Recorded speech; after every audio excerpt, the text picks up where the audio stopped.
Hey everyone, Ellie here, and I wanted to continue on from my last video, which was what it's really like to have seizures. Last time I kind of talked about the effects it has on your everyday life, but today I want to get more into detail about how it actually feels. Because if you haven't had a seizure or you haven't seen someone have a seizure, there's no way you're going to understand without an explanation how it actually feels while you're having one. Even with an explanation, it might be hard for some of you. And that's okay. It's a unique experience. I am just going off my experience today, because I can only describe what my seizures were like. I think what I really want to get across is it doesn't just feel like the movement that you're being forced to do in a kind of twitching seizure. It feels like your brain is being trampled by a million little soldiers. Like someone is squeezing your temples.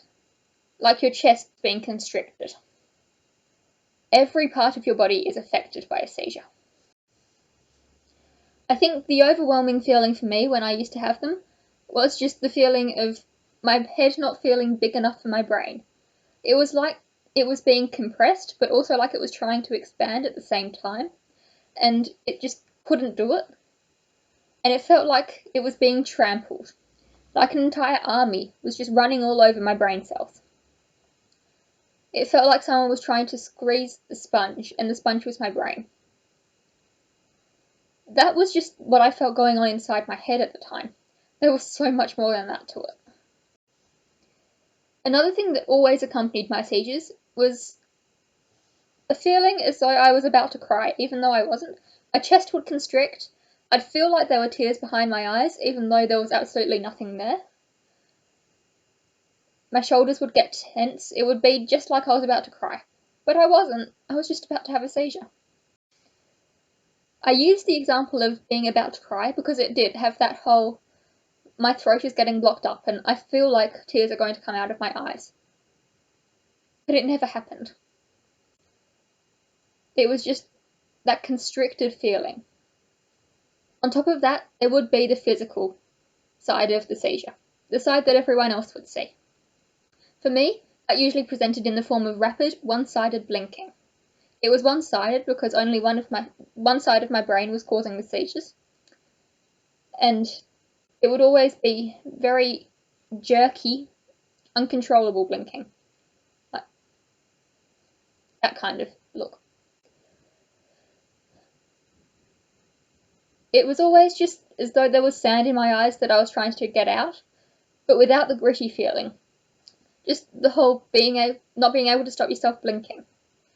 It's a really awful experience to have a seizure like that, because you just can't stop your body from doing what your brain is telling it to. And that can be a whole range of things, whether it's walking off on your family and into traffic, whether it's just making part of your body twitch. I always hated that not being able to control what was going on around me, not being able to control what I was doing. Of course, my seizures weren't always just blinking. Sometimes it would be my head too, going to the side. Sometimes even my mouth or my arm.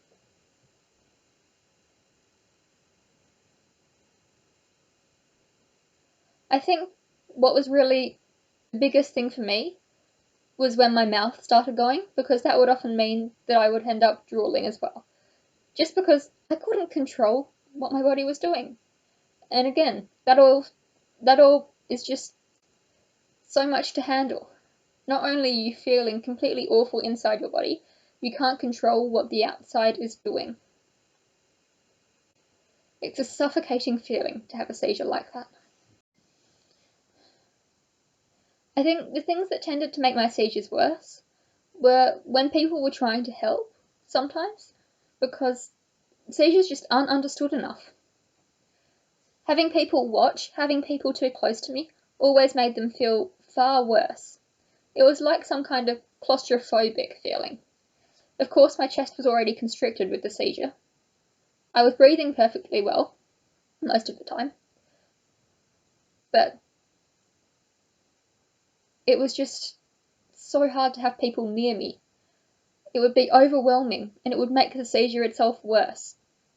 I couldn't have cared less about the fact that people knew I was having seizures, but having people watch them made them physically feel worse.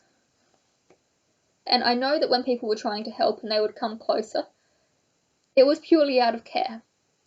But because seizures just aren't understood, and for me, that was something that majorly affected them, it was never actually very helpful. Another one of the most annoying parts about my seizures was how tiring they were. So taxing on my body. I would end up exhausted afterwards, but then I wouldn't be able to sleep because I was having seizures.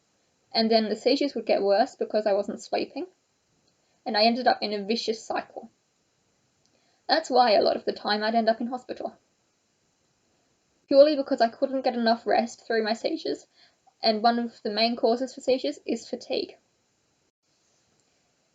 So that's all I really wanted to talk about today, because I really feel like there's a stigma around seizures and around neurosurgery, because people just don't understand how it affects you.